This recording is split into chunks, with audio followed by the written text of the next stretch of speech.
kepada Ananda Afdalia, waktu dan tempat dipersilahkan.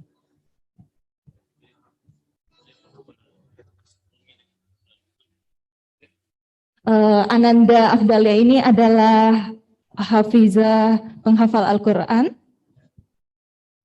angkatan 2019.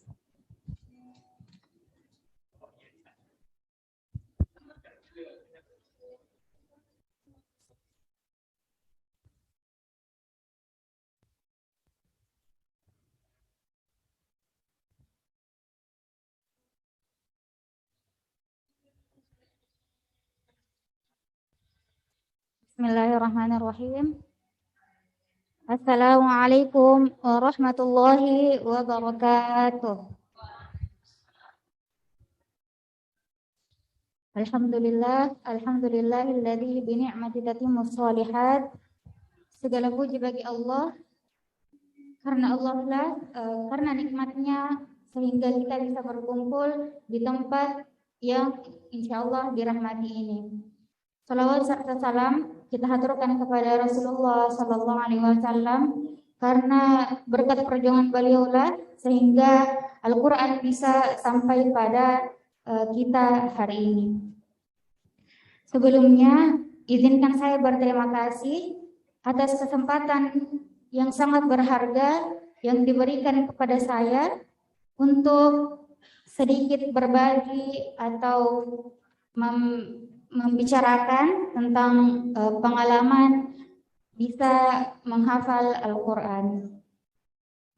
Seperti tadi sudah dibacakan oleh MC, nama saya Nur Afdalia, angkatan 2019, Fakultas Kedokteran Universitas Muslim Indonesia. Jadi duduknya saya di hadapan Bapak Ibu dosen yang saya hormati. Duduknya saya di sini tentu tidak lain untuk membicarakan satu nikmat besar yang Allah berikan di dalam kehidupan saya, yaitu bisa berkenalan dengan Al-Quran, bisa menghafal Al-Quran, dan dititipkan satu amanah untuk menjaganya. Sebagaimana Allah sebutkan di dalam surah Ad-Duha, wa amma bi ni'mati rabbika fahaddits, maka terhadap nikmatnya hendaklah engkau nyatakan atau membicarakannya atau mengulang-ulangnya. Jadi itulah mengapa saya sangat senang bisa duduk di sini untuk membicarakan satu kenikmatan besar yang Allah berikan kepada saya. Jadi awal mula atau titik awal Afdalia bisa berkenalan atau bisa menghafal Al-Quran, kita mulai dari di tahun 2007 hingga awal 2008.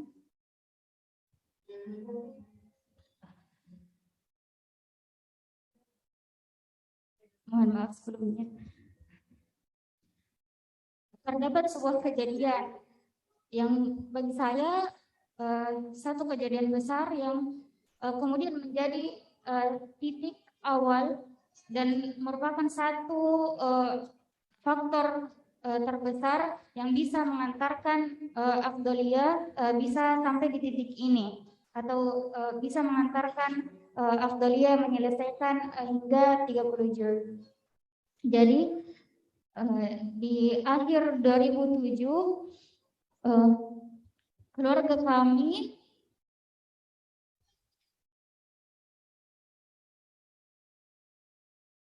diberi sebuah ujian dari Allah.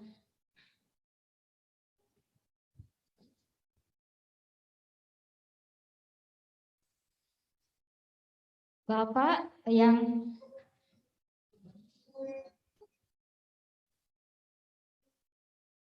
didiagnosis sebuah penyakit yang bisa kita bilang sudah fatal atau sudah berada di stadium akhir.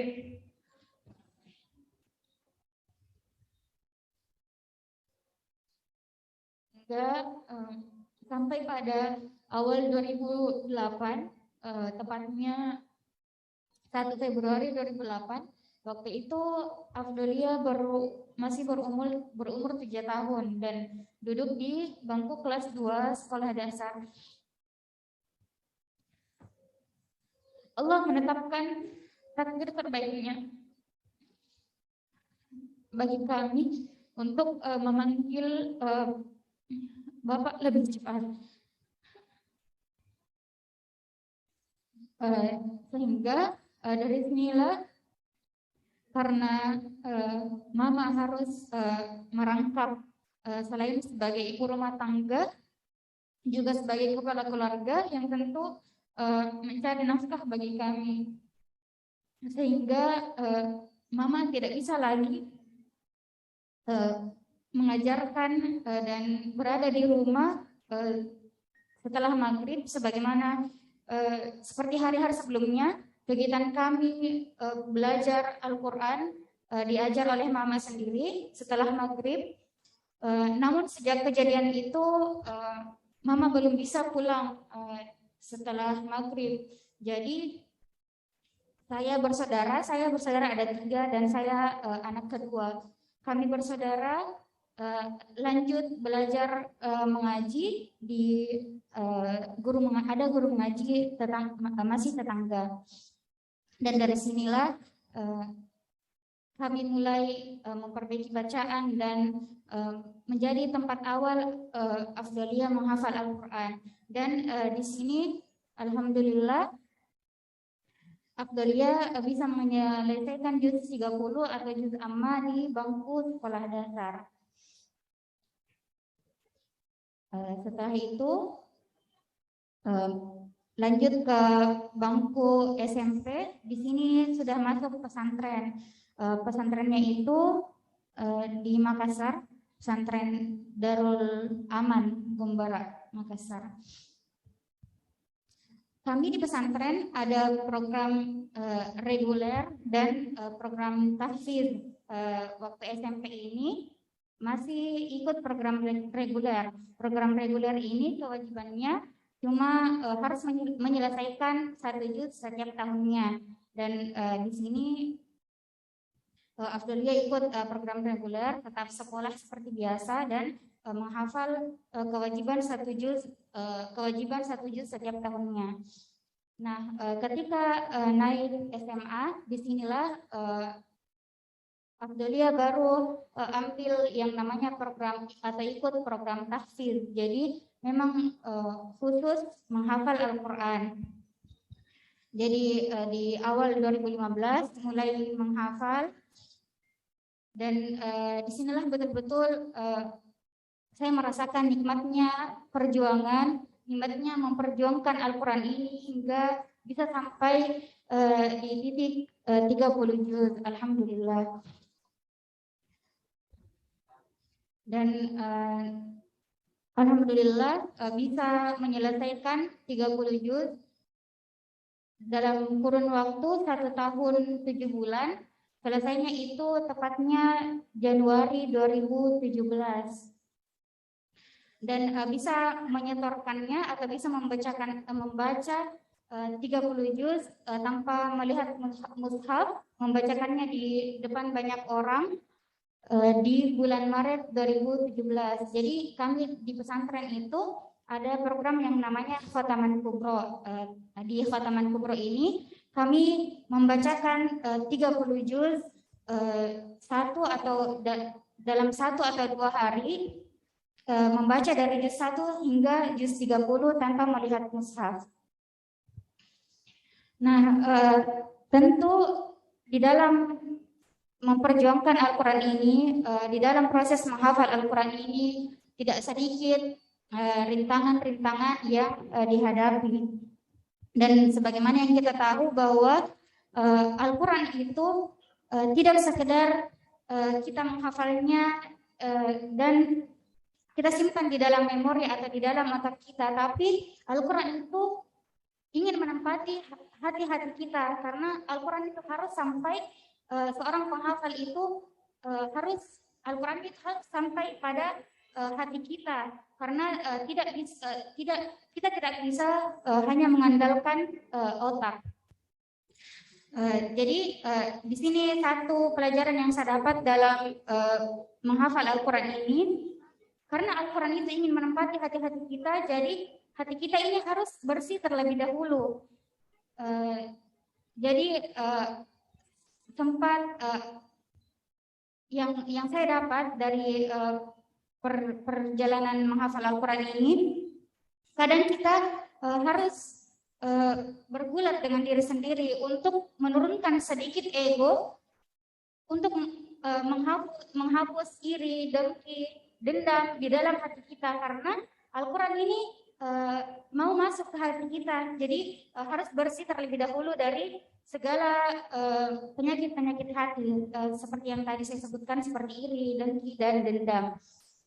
Nah, salah satu hal ini pula yang menjadi cobaan terbesar di dalam menghafal Al-Quran ini, karena tentu tidak mudah seorang remaja waktu itu masih berumur 15-16 tahun untuk menurunkan, mengalahkan ego sendiri demi menjaga Al-Quran ini. Dan singkat cerita, setelah tamat SMA mulai mendaftar kuliah dan mencoba beberapa universitas, dan salah satunya di FKUMI ini. Dan di FKUMI ini satu-satunya universitas yang Afdolia mendaftar tanpa bukan jalur beasiswa. Jadi di univ lain itu memang mendaftar lewat jalur beasiswa, tapi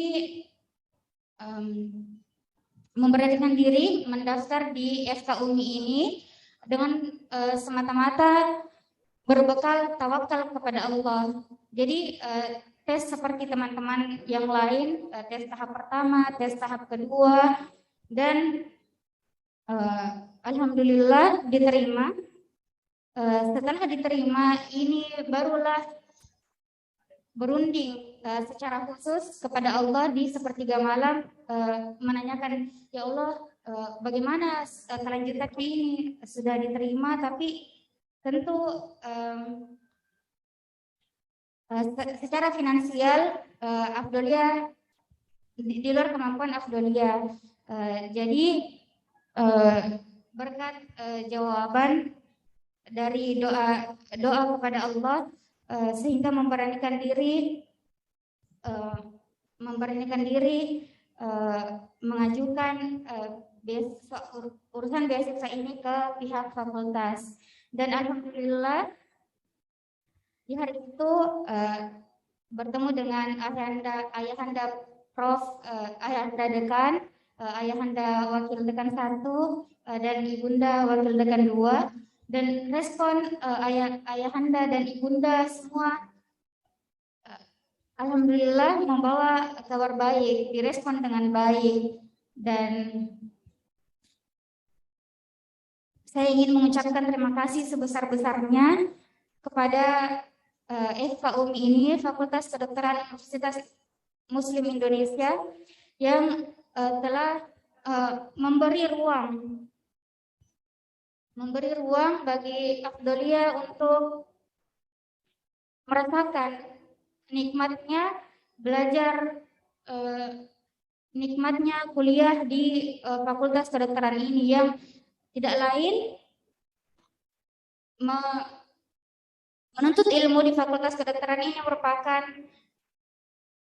saya ingin mengatakan, termasuk nikmat yang limited edition, nikmat yang tidak bisa dirasakan oleh banyak orang. Dan sampai kemarin pun salah seorang dosen bilang ke Afdolia, tidak ada loh mahasiswa lain yang bisa mendapat beasiswa seperti yang kamu punya ini. Jadi berkali-kali Afdolia bersyukur kepada Allah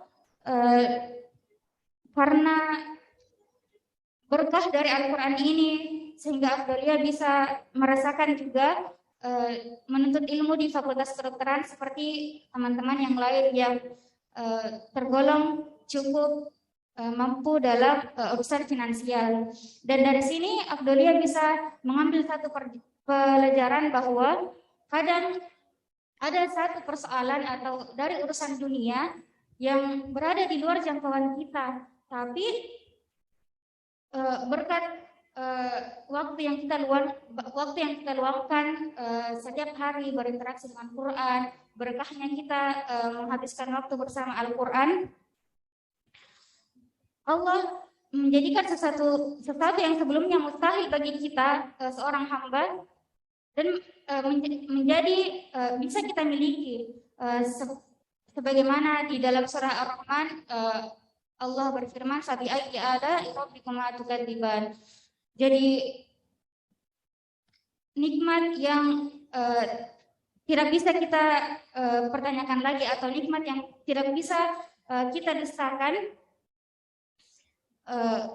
karena rasanya berada di luar nalar kita bahwa hal ini mustahil, tapi Allah menjadikannya bisa dan bisa mewujudkannya. Dan tentu di dalam kuliah di Fakultas Kedokteran, Afdolia tidak jarang mendapat pertanyaan bagaimana hafalannya sekarang, bagaimana membagi waktunya, bagaimana membagi prioritas. Jadi saya katakan ini hanya persoalan bagaimana kita menempatkan prioritas. Jadi di tengah-tengah ya tentu kita tetap harus belajar. Dan alhamdulillah karena Afdolia juga tinggal di asrama tahfiz Putri Universitas Muslim Indonesia. Di sana kami punya program halakoh, membaca Al-Quran setelah subuh, setelah maghrib, setelah isya, dan juga program tahajud. Jadi alhamdulillah memudahkan atau membantu dalam menjaga atau memurojaah hafalan. Dan kita kembali lagi ketika masa-masa pendaftaran kuliah ini, salah seorang ustazah Afdolia berpesan, baca doa ini nak, di dalam surah Al-Mu'minun ayat 29, Rabbi anzilni munzalan mubarakan wa anta khairul munzilin. Ya Allah, tempatkanlah aku di tempat yang berkah, karena sesungguhnya Engkaulah sebaik-baik pemberi tempat. Dan Allah menjawab doa ini bahwa tempat terbaik itu, tempat yang diberkahi itu adalah Fakultas Kedokteran Universitas Muslim Indonesia ini. Alhamdulillah. Dan lebih dari itu pula, ketika sudah diterima di Fakultas Kedokteran ini, waktu itu dipanggil oleh Ustadz Ahmad, bilang Afdolia bisa tinggal di asrama tahfiz, dan ini juga merupakan jawaban dari doa tadi, tempat yang diberkahi, tempat yang terbaik yang Allah tetapkan, karena dengan tinggalnya Afdolia di asrama ini memudahkan Afdolia bisa tetap terus menjaga hafalan. Dan saya juga ingin bercerita bahwa kita sering mendengar bahwa belajar kedokteran ini merupakan lifelong learning. Tapi menurut saya belajar Al-Quran itu juga termasuk lifelong learning, karena belajar di kedokteran ini pun masih termasuk bagian dari mendalami isi Al-Quran. Jadi tidak jarang atau berkali-kali Afdolia dibuat terkagum dengan mendapat pelajaran di kedokteran ini bahwa Maha besar Allah yang belum ketika kita berbicara tentang bagaimana sel di dalam tubuh kita, bagaimana sistem imunitas, dan kemarin juga sempat dapat materi tentang puasa dan autofagi. Di sini berkali-kali kita dibuat terkagum-kagum bahwa maha besar Allah dengan syariatnya, dengan segala syariat-syariat yang Allah tetapkan di dalam Al-Quran, yang tentu tidak ada satupun dari syariat yang Allah tetapkan ini tidak mengandung manfaat bagi hamba-hambanya. Dan saya juga merasa sangat senang pada hari ini karena alhamdulillah bisa melihat Bapak Ibu dosen yang saya hormati menyempatkan waktunya karena merupakan satu wujud dari cinta kepada Al-Quran. Terakhir, izinkan saya mengutip dari perkataan seorang postdoktoral Universitas Bristol yang terletak di Inggris. Beliau pernah berkata, jangan takut, luangkan waktumu bersama Al-Quran, Allah akan memudahkanmu dalam berjuang. Saya rasa cukup sekian.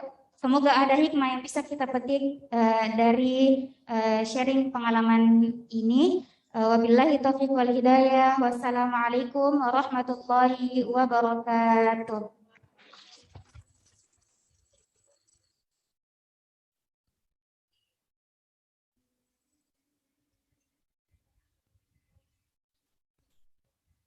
Terima kasih kepada Anan.